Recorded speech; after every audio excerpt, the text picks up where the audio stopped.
Hello, in front of me I've got OUKITEL K13 Pro. In this video I'll show you how to find and manage display settings.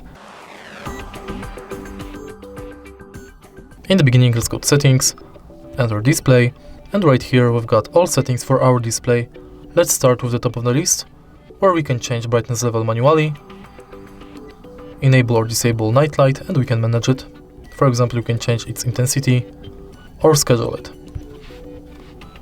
Then we can enable or disable adaptive brightness,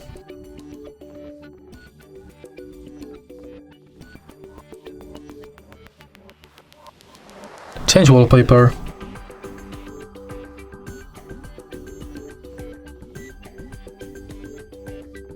change sleep time between 15 seconds, 13 minutes or never, enable or disable auto rotate screen, manage LED light.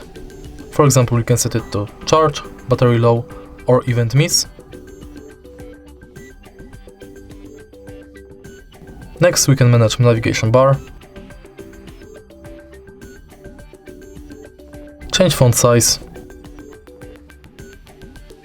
display size,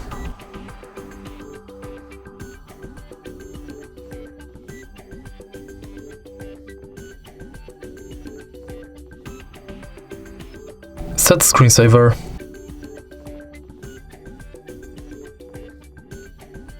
and that's it. If you find this video helpful, please leave a like, comment and subscribe.